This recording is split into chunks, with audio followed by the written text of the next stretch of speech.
Forza Motorsport is a petrolhead's dream. Forza Motorsport is the Xbox Series X's debut first-party sim racer, and it's coming out later this October, obviously exclusively on the Xbox Series X. I was one of the first people ever, apparently, to see hands-off impressions behind closed doors. This game, Forza Motorsport, is drop dead gorgeous. I know we've already had a hint about what a racing game and kind of like the capabilities of what it can look like thanks to Forza Horizon 5, which released last year, but I feel like only now are we starting to see what is possible, and primarily that's because Forza Motorsport, strap in, it does indeed simultaneously deliver 4K visuals at 60 frames per second. Now obviously we've already had a hint about what is possible at 4K 60 FPS for a racing game in the form of Gran Turismo 7, which obviously released for PlayStation 5 and PlayStation 4 last year. But obviously, by nature of releasing on PlayStation 4, I feel like the true graphical capabilities of Gran Turismo wasn't properly realised. That doesn't seem to be the case here for Forza Motorsport, which is coming out exclusively on Xbox Series X and Xbox Series S, of course. And not only do you get 4K 60 FPS, you also get HDR, which is something that GT7 wasn't able to do except during the replay sections of a race that's already happened. Whereas in the moment, in real time, on your Xbox Series X, you're getting 4K 60 with HDR and ray tracing implemented. You're seeing the ray trace reflections reflecting off the tarmac to the hood of the car, back to the tarmac again. And also we got a glimpse about the new day-night cycle. Day-night cycles have existed before, but trust me, they've never looked as beautiful as this. So I feel like the reason why it's simply called Forza Motorsport and not Forza Motorsport X number, whatever entry they're on, whatever entry it would be now, it's a state of intent about the kind of experience, the new experience that they've built from the ground up, what's going on under the hood. And that new experience is all built around a new design ethos, an all new gameplay loop, which Turn 10 describe as level, build, and dominate. So what does that mean? Well, to explain what that means further, the guys at Turn 10 sort of demoed the new career mode that's on offer, and it's called Builder's Cup.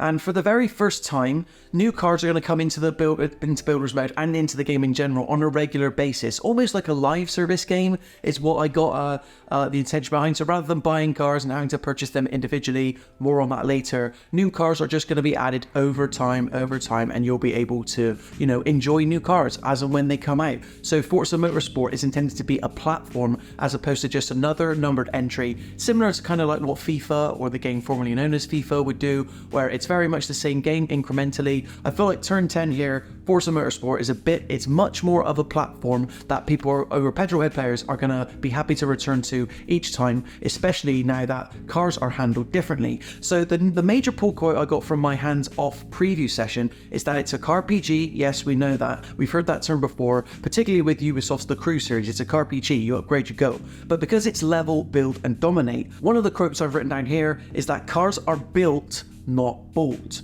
So kind of what I was hinting at earlier, this is the first time in Forza Motorsport where you're not going to have to spend money, in-game money, to just buy cars off the rack. For the first time, you start off with a particular type of car, and basically everything you do in a game, be it in multiplayer, single player, in the Builders Cup, or even just quick races, as far as I understand it, everything you do in that car earns what are called car points, which can then be spent to build and enhance the different sections of the car. So if you're looking for a different type of tire, perhaps that's got better grip on a particular type of road surface, once you've turned enough corners or, reached a certain position by the end of the race, completed enough apexes, every single thing you do in Forza Motorsport earns you car points, which in between races can then be spent to enhance each individual element of the car. Hence why the term car PG has never really meant more than as it does here. Not only do you earn car points with every maneuver you do in the car, but you also get scored and graded. So whenever you turn a corner, say in a Lamborghini or a particular turnpike, you're going to be scored on how well you did there. And that's kind of like another method of feedback you can get, in addition to whether or not you'd finished first, second, third, or maybe even further back down the pack. And one last thing to mention about the car point system is that it's exclusive to each car that you earn them in. So it's not like you're going to be able to build up, you're really good with one type of vehicle, then you build up a wealth of car points that can be spent in other vehicles in order to get them to handle equally as good. No, car points are specific to each car, so only by using the particular car are you able to build it in a more perfect manner, essentially. The Builders Cup, as the main single player / career mode for Forza Motorsport, is split up into different racing series, depending on different themes and different locations, of course.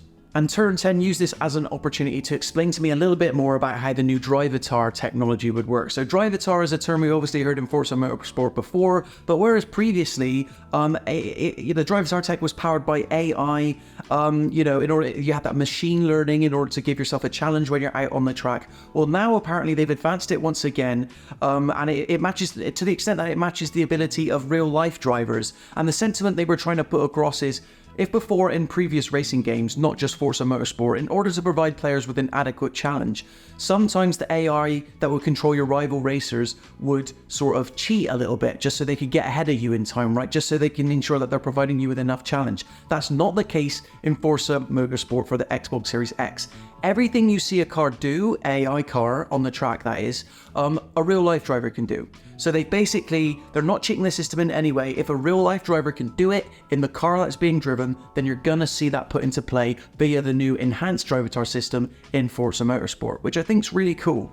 But obviously, let's not also forget that the Drivatar system does have certain levels in the form of difficulty, so that if you're not the most seasoned sim racing fan and you want to get better and you want to learn, Turn 10 have made it easily the most accessible by letting you ratchet back that Drivatar tech, so you can always feel like you're doing good in a race, even if you're not the most, like I said, veteran player. I feel like finally, it's through games like Forza Motorsport, which is releasing this year, let's not forget, that the Xbox Series X is finally living up to the, quote, world's most powerful console ethos. Again, I wish we got games like that fulfilled that ethos, that weren't necessarily racing games, because there are so many other genres out there that might benefit it. But for now, if you're a petrolhead player and you've been waiting for Forza Motorsport, you are going to enjoy a hell of a time, especially in the visual department, but also with the increased accessibility.